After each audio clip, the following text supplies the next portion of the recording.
হয়, মই এতিয়া উপস্থিত আছো এটা গুৰুত্বপূৰ্ণ পথত।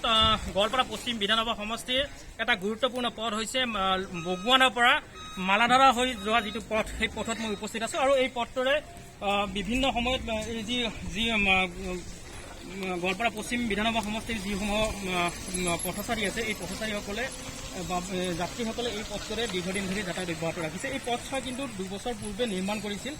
নিৰ্মাণ কৰাৰ পিছতে কিন্তু পথছোৱা জহি ঘূৰি গৈছে। আমি প্ৰথমতে সাম্প্ৰতিক দৃশ্য এটা দেখুৱাৰ কাৰণে যত্ন কৰি প্ৰাগনিজ দৰ্শকক, আমাৰ প্ৰাগনিজ দৰ্শকে নিশ্চয় দেখিছে এয়া সম্পূৰ্ণ জৰাজীৰ্ণ অৱস্থাত এটা পথ পৰি ৰৈছে। আৰু এই পথটো কিন্তু 2 বছৰ আগতে ঠিকাদাৰ গড়কাপ্তানি বিভাগৰ ফালৰ পৰা এই পথছোৱা নিৰ্মাণ কৰা হৈছে। কিন্তু নিৰ্মাণৰ পিছতে কিন্তু এই পথছোৱা জহি ঘূৰি গৈছে। জহি ঘূৰি যোৱাৰ মূল এটা কাৰণ হৈছে যে যিগৰাকী ঠিকাদাৰক নিয়োগ কৰা হৈছিল বিভাগীয়ভাৱে, সেইগৰাকী ঠিকাদাৰে কিন্তু এই পথছোৱা মেৰামতিৰ ক্ষেত্ৰত যথেষ্ট খামখেয়ালি কৰা বুলি এই মুহূৰ্তত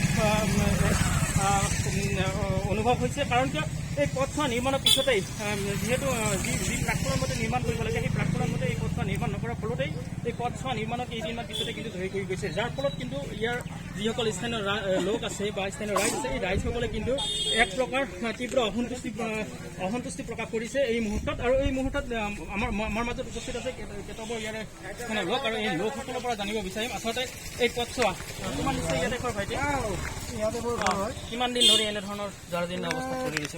2-3 বছৰমান হৈ গ'ল এনেকুৱা অৱস্থা। আমি বহুত কেইবাৰ ঠিকাদাৰক কৈছো বা আমি গাঁৱৰ মানুহখিনি ৰিকুৱেষ্ট কৰিছো, কিন্তু কোনো গুৰুত্ব নাই। নাজানো যে প্ৰশাসনৰ হাত কিমান আছে তাৰ ওপৰত, আমি এইটো নাজানো ভালকে। আৰু মই ভাবো ইয়াত আপোনাৰ অকল ঠিকাদাৰৰ নহয়, গড়কাপ্তানি বিভাগ আৰু আমাৰ পুলিচ প্ৰশাসনৰ হাত আছে। কাৰণ অবৈধভাৱে যিমানখিনি বালি কৰি ট্ৰাক যায় ইয়াৰ পৰা, তাৰ পৰা বহুত ক্ষতিসাধন হৈছে।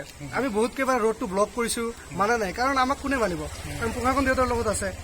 বহুত অৱস্থাখিনি আপোনালোকে চাব পাৰে কি পৰিস্থিতি। ইয়াত অলপ বৰষুণ দিলে আমাৰ মানে এনেকুৱা বানপানী হৈ গৈছে। আচলতে যিসমূহ ঠিকাদাৰ নিয়োগ কৰা হয় গড়কাপ্তানি বিভাগৰ ফালত, তেওঁলোকে আচলতে প্ৰাক্কলৰ মতে কাম নকৰে নেকি? এইটো নকৰে। যদি আপোনাৰ যিখিনি কৰিব লাগে সেইখিনি নকৰে সিহঁতে। যদি আমি কিবা দিওঁ সিহঁতে আমাৰ কথা গুৰুত্ব নিদিয়ে। কাৰণ হয়তো কিবা এটা আছে লিংক, সেইকাৰণে আমাৰ কোনো গুৰুত্ব নাই। হয়, নিশ্চিতভাৱে এটা কথা ক'ব লাগিব যে খুব তাৎপৰ্যপূৰ্ণ এক মন্তব্য প্ৰাগনিজৰ সন্মুখত স্থানীয় লোকসকলে উত্থাপন কৰিছে যে এই পথছোৱা আচলতে যি গড়কাপ্তানি বিভাগ আছে, সেই গড়কাপ্তানি বিভাগে কিন্তু এই পথছোৱা মেৰামতিৰ ক্ষেত্ৰত বা উন্নয়নৰ ক্ষেত্ৰত কোনো ধৰণৰ গুৰুত্ব নিদিলে। যি সময়ত পথছোৱা মেৰামতি কৰিছিল, যি সময়ত পথছোৱা উন্নয়নৰ কাম কৰিছিল, সেই সময়ত কিন্তু গড়কাপ্তানি বিভাগৰ ফালৰ পৰা এই পথছোৱা চোৱা চিতাৰ ক্ষেত্ৰত কোনো ধৰণৰ পদক্ষেপ গ্ৰহণ নকৰে। যাৰ ফলত কিন্তু এই সমগ্ৰ পথছোৱা এনেধৰণৰ কম দিনৰ ভিতৰতে জহি কৰি গৈছে।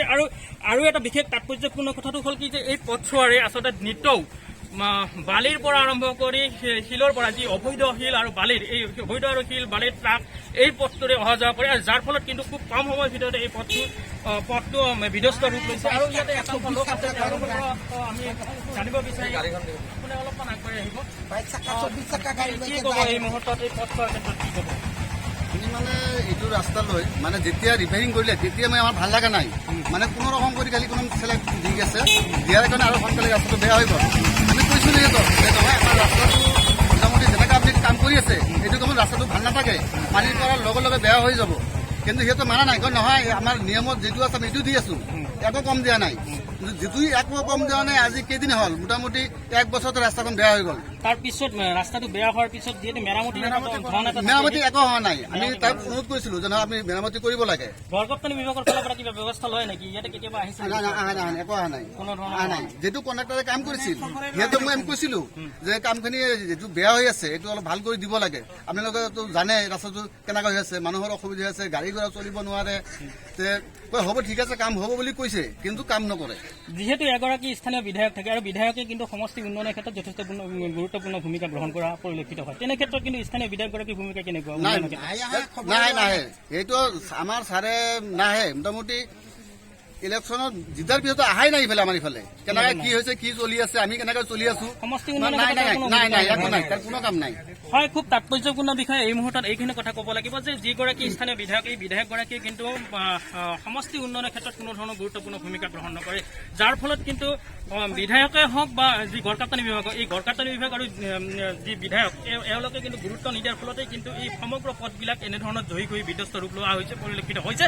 আৰু যি মালাধাৰৰ পৰা বগুৱান হৈ যি হাতীহট্টলৈকে যি যি পথ এই পথছোৱা কিন্তু সম্পূৰ্ণৰূপে বিধ্বস্ত ৰূপ লোৱা পৰিলক্ষিত হৈছে আৰু গোটেই পথছোৱা কিন্তু ভাঙি চিঙি গৈছে, যাৰ ফলত কিন্তু এই সমস্যাৰ পৰা পৰিত্ৰাণ কৰাৰ কাৰণে স্থানীয় লোকসকলে কিন্তু আজি সংবাদ মাধ্যমৰ আশ্ৰয় ল'ব লগা হৈছে।